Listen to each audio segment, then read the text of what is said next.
And over the course of the last few weeks, we've used YYC Matters as an opportunity to really get into great conversations with Calgarians about things that really matter, and particularly in this election, where there's been so much policy but people seem to be talking about other things.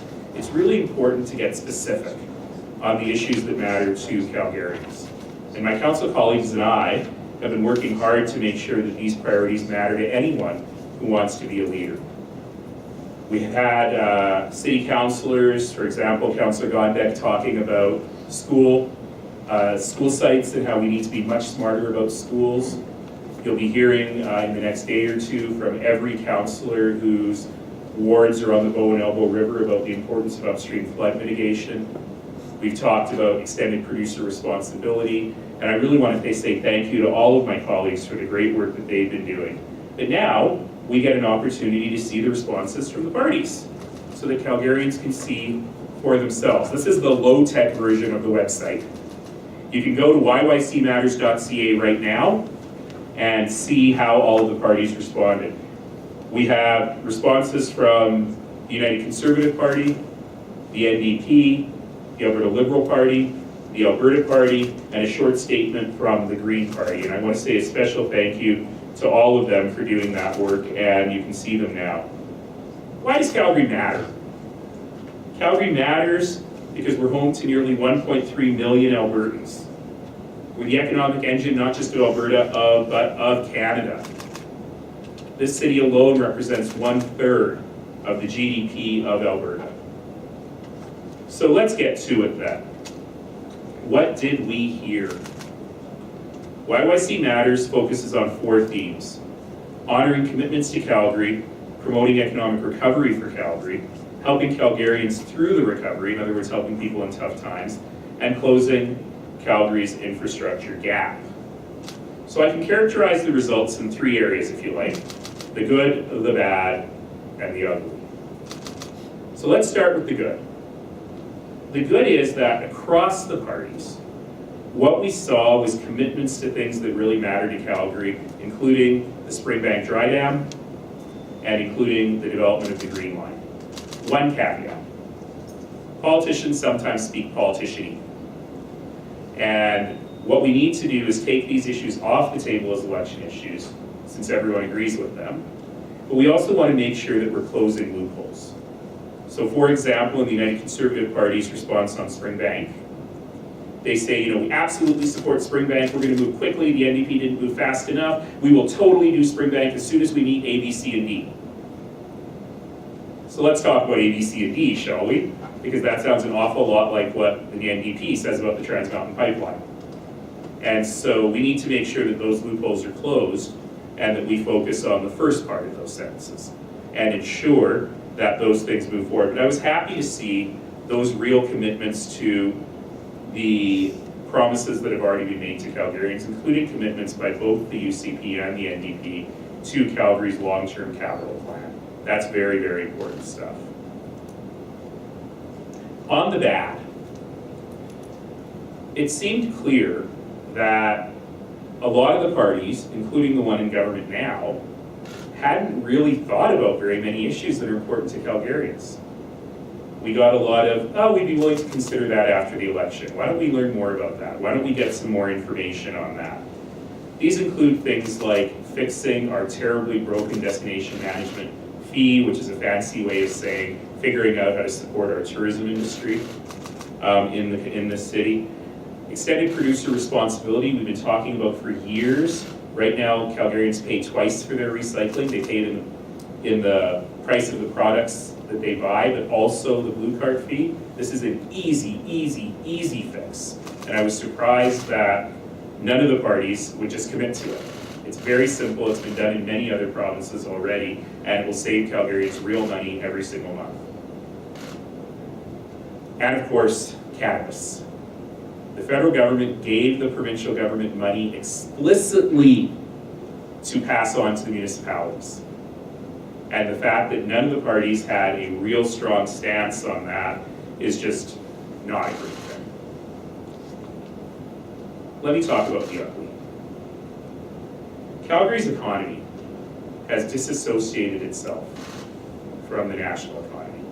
We've always been disassociated from the national economy, usually in a good way, but now in a bad way.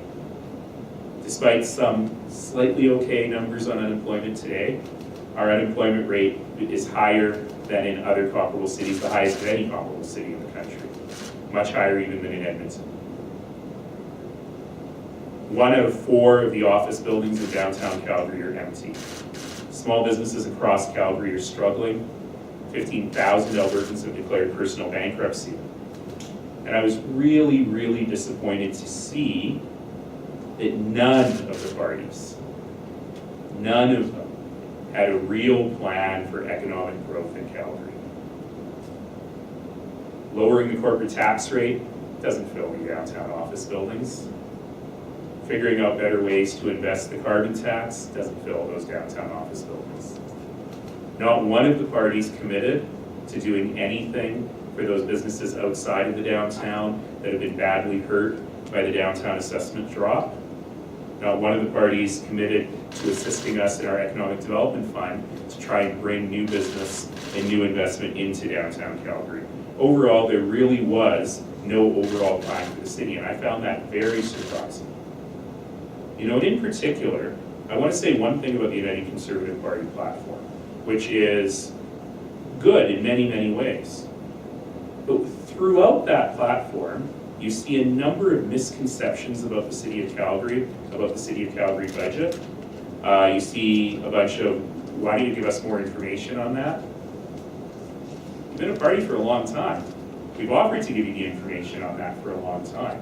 And when your biggest promise to municipalities is we're going to publish a report card on you, that pretty much shows a real lack of respect for how local government works, but also a real lack of understanding of the fact that we already run the most transparent government in the country. And so I think that, I'm picking on them, but I think that you see this throughout the various policies, is that there's a real lack of understanding of how cities work and a real lack of understanding of Calgary in particular. And I would expect anyone who wants to be premier needs to understand the city very well. Now, all of that said, you know, certainly the NDP have a better understanding, but you would expect that because they're the sitting government. And they work on these issues every day, but even they were not able to go as far as I would have liked.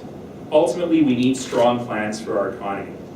Not just platitudes, not just slogans, not just promises that if I'm premier, everything will be better automatically. We need a real plan to help with our downtown. So Calgarians, my message to you, votes. Make sure you vote. We've only got a few days left. But make sure you vote in an informed way. Make sure you vote in a way that's based on values and ethics and morals and the future and the optimism and the hope that you have for this community. Make sure that you vote understanding, as we all do, that everyone deserves a good job, everyone deserves a life of dignity, everyone deserves an economy that works. That everyone deserves an environment that we are proud to pass on to our kids and our grandkids. That everyone understands that everyone who is lucky enough to live here and share this land deserves a life of dignity and a life of opportunity. And once we've done that, let's think about where the parties stand on each of those things. So I encourage every Calgarian, visit YYCmatters.ca. Read the responses. When people come to your door, open the door. Discuss, debate, question them. Be nice, most of them are volunteers. Talk with your family, with your friends, your colleagues, your acquaintances. Talk online, talk in person. Most important, educate yourself and make sure on April 16th you vote. Because ultimately, it doesn't matter what our political stripes are. We are all Calgarians and we are all in this together. I'll take questions now. If somebody's focused on municipal affairs, do you think it's going to be hard for them to make an informed vote, considering what you're saying in terms of the lack of understanding that you're seeing from the parties? That's a terrific question. Thank you for it. I think that I would have liked to see a lot more detail. I would have liked to see a lot less. We'll talk about it after the election. But I do think that there is enough in here for you to be able to make some decisions. I'll give you one small example. An issue that's important to me has to do with maintaining local control over 911. Calgary 911 is without question world leading in the service that they provide. And there has been a lot of questions over the years about whether EMS, because it's part of health services, should be dispatched separately from fire and police. This is a terrible idea. And finally, the New Democrats and the Conservatives have said, no, local control is important, that really matters. The Alberta Liberals randomly say, we've talked to some frontline workers and you shouldn't have a 911 anymore. This is a terrible idea. And if that's something that is important to you, then that is something you should consider while you are making your vote. So I think there are a lot of very specific things that I haven't gone over in these policies that people need to think about. Do you think that the sort of divisive or nastiness that we're seeing across Canada in politics affects what candidates say or do for cities, municipalities, things like that? I mean, how much does that play into the information you get, or just the way you sort of see things playing out in 2019? Wow, you really pulled my string. The question is, should I? Yes, I will. I just had to say that so that the people in the room who are like ready can steel themselves up for it. The reason we did this was so that we can get people to talk about the real issues. Because frankly, you watched the debate last night, people just repeated their messages forever, but I don't really know. You know, I hear from the UCP that if they're elected, miraculously the economy will be better and the deficit will go away. But I don't really, even after reading their 140-something page platform, don't really know how they're going to do that. Same with the New Democrats. You elect them and we're going to have a perfect economy and a perfect environment at the same time. I don't really know how that's happening. So one of the reasons for YYC Matters was really to get people on the record on very specific issues in the hopes that we can have a policy driven debate. That said,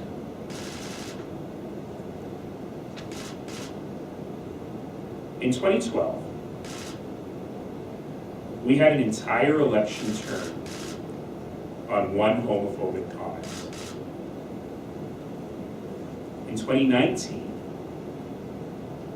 we have, ironically, someone involved in that discussion in 2012, spent 45 minutes on the radio talking about how much white supremacy is acceptable. There's an easy answer to that question. None.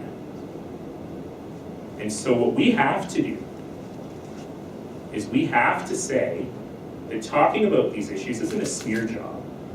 It's not a smear if you said it.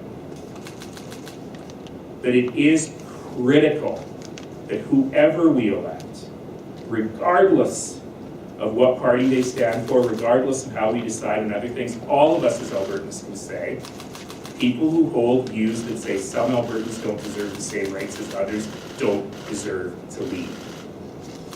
And I think that that is critical for us to get. It's table stakes. That once we get that in place, then we can actually have the conversations about policy. But I would look to every single one of these leaders to be able to say there's no room for that in my party, there's no room for that in my government. And I think that is incredibly important so that we can get back to the issues that are deep quality of life issues for everyone. And this stuff, it really matters. I told a story this week about how I had the great good fortune to meet a 98-year-old woman called Marta Cohn. She was a Jewish spy during the Second World War. She's 98 years old, she's 4 foot nothing. I went to the airport to give her a white hat. And I was giving a little speech about, thank you for the work you do, thank you for your continued advocacy for so many years as I was presenting the white hat, and she interrupted me.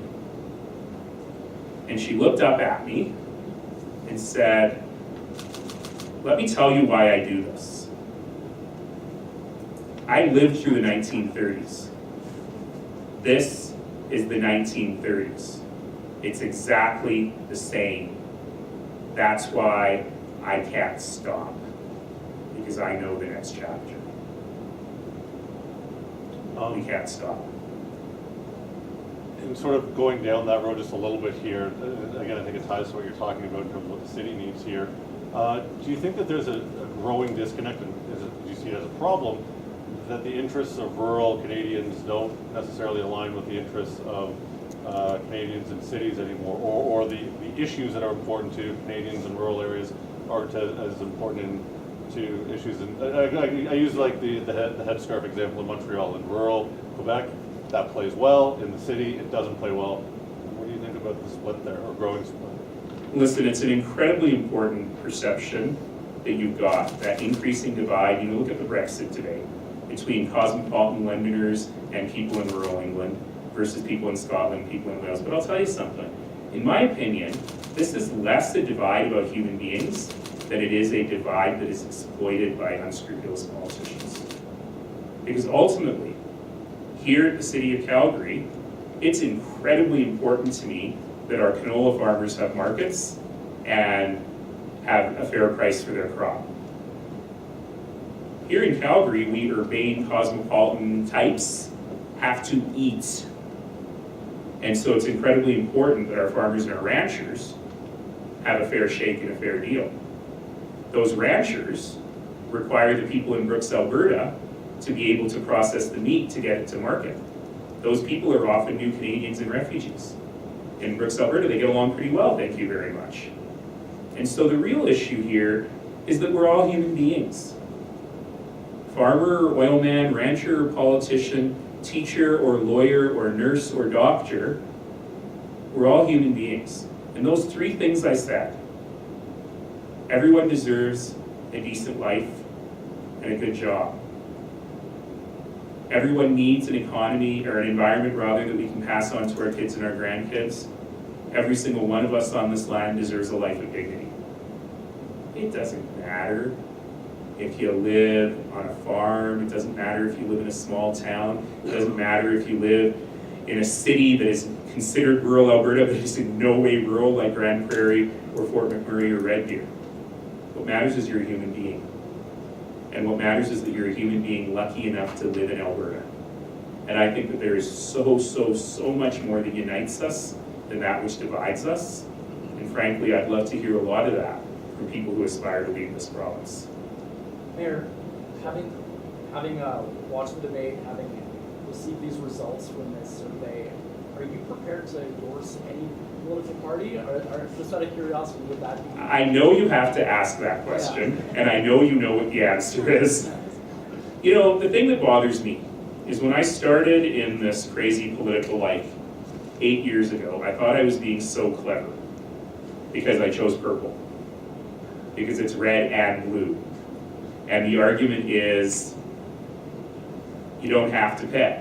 You don't have to be partisan. We're all human beings. We all work together. The reason I'm disappointed is I can't figure out how to incorporate orange into the colors. 8 years ago, I didn't think that would be needed. That said, clearly, I've only got one horse in this race, and that horse is what's best for Calgary. When you Anyone talk else? about Can we the talk overall, about those jobs numbers? We could if I had read the report yet. Okay, let's talk very generally. Okay. Generally next. Did you see anything in any of these platforms that are going to do things to drive job growth in the country? Thank you for asking that. You know, they all talk about it, right? And so the New Democrats talk about how their plan in terms of balancing economy and environment will lead to jobs in the green economy, but will also drive investment once the Trans Mountain Pipeline is built in conventional energy as well and in renewable energy. So it's interesting. The UCP is following basically a Laffer curve hypothesis where they say if you reduce the cost of doing business, more jobs will be created because the investment will flow in. Look, I find all of that a bit unsatisfying. All of it is a bit long-term for me. And here at the City of Calgary on the front lines, we have to do two things. We got to save businesses that are on the brink today, not when lower tax rates kick in or, you know, all these new economy workers show up in your cafe 3, 5, 10 years from now. We got to help those small businesses today. And we've got to figure out ways to bring in investment to create jobs here in Calgary today. And I have to tell you something. The City of Calgary is doing it all by ourselves. We're not getting the assistance we need from the provincial government or from any of these parties to actually help them. Not one of these parties have anything in there that is going to help the guy on the radio from Kensington Auto who doesn't know if he's going to be able to survive. There's nothing that'll get him through this year. And I find that deeply frustrating. What were you looking for? You mentioned the innovation fund. What else? Yeah, so there's a couple of there, we gave lots of options to the parties to think about. You know, do you want to match our Opportunity Calgary Investment Fund and help us have a bigger pot of money to attract business here? What are your plans? Do you want to perhaps have a holiday on the provincial portion of the property tax for businesses to help us deal with that downtown assessment shift? Nothing. Does that say And I would have that, loved to have heard other options. Does that say that maybe they're not taking this survey seriously? They're not gonna get into? No. I'll give them credit for that. The survey was ridiculously long, and it was ridiculously detailed. And as someone who has run in elections, I always filled out all the surveys, but man, it takes a ton of time. And if you're not at Nenshi, you fill it out yourself. So it really does take a ton of time at 3 in the morning when you're done door knocking and you actually have a minute to think. So I think that the parties did an excellent job. We didn't have to cajole them or say the deadline is passed, you must send this in. They did an excellent job of filling out the survey and doing it. What was disappointing to me is the number of areas where they just don't have the policy. You know, I can't ask them to create policy because of the survey, it's just they don't have it. And the fact that they haven't got the information already and they haven't thought about it really talks about where their priorities are. And, you know, again, we can spend on the radio 45 minutes defending white supremacy, or we could spend 45 minutes talking about issues that are important to Calgary with people who want to lead. Those are choices we all make. Last question? Mayor, really quickly, just shifting gears to what's happening on Monday with the tax decision. Sure. Are you able to talk just a little bit about where we're at with that and the process so far? I could try. I've had about a week to try and figure out how to explain this in ways that make sense. So, the problem we've got is, although we haven't been increasing business taxes overall, and our non-residential tax rate remains one of the lowest in the country, the problem we have is the distribution. So some people are seeing huge decreases in their taxes, particularly downtown, and some are seeing huge increases that the businesses can't afford. So that's the problem we're trying to solve. And in solving that, I would posit that there are two things we have to do. They're related but different. One is we have to fix the structural issue of now we are relying too much on business and not enough on residences. And there's a question in front of council over how quickly do you want to do that? And how do you want to get there? I think everyone on council agrees we got to move back to a system where about half of our budget is paid by business and half is paid by residences. Right now it's 55-45, so we got to make that shift. The second issue is what I call the dry cleaner problem, which is how do we help that dry cleaner who has seen a huge increase in her taxes and just can't afford it? And what can we do for her? Because unlike income tax, where if you're not making any money in a business, you don't pay income tax, everybody's got to pay the property tax. It's really an unfair tax. So we have to fix both of those problems. On Monday, there will be two options before us. Both of them shift a little bit of money away from the residences, away from the businesses to the residences, and make a cut in the business taxes. The difference between them is how quickly they go. So there's one option that says back in September, we told residences you can expect about $110 increase this year in your residential home tax. That's provincial and municipal combined. And we want to make that about $120 or $125 a year, a relatively small difference. There's a shift between the provincial and the municipal taxes in there, but the overall number would be about the same. And we would cut the business tax increase by about $2,000 or $3,000. The second option is more aggressive. It would increase the residential tax by about $200 and cut the business tax by about $5,000. Then there's some questions of, do you rebate some money back to the residences for that increase? Do you have a grant program that helps businesses in the immediate term? But that's fundamentally what council will face on Monday. How quickly do you want to go and what do you think is fair? And so I look forward to that debate. One follow-up on that, very quick, just because there's been criticism that this has been delayed and delayed. You could say it's just a week in this case from when we were expecting a decision on it. But we've also delayed any kind of certainty for the next 3 years, which was one of the aspects that's really confusing about Monday's decision. What do you say businesses are looking for certainty out of council's discussion on this? I'm very disappointed myself that council didn't make a decision last week. And I'm very disappointed that they didn't at least set the direction, because at the beginning of the meeting I said you got to make a decision on 19 and you've got to set the direction for 20, 21, and 22.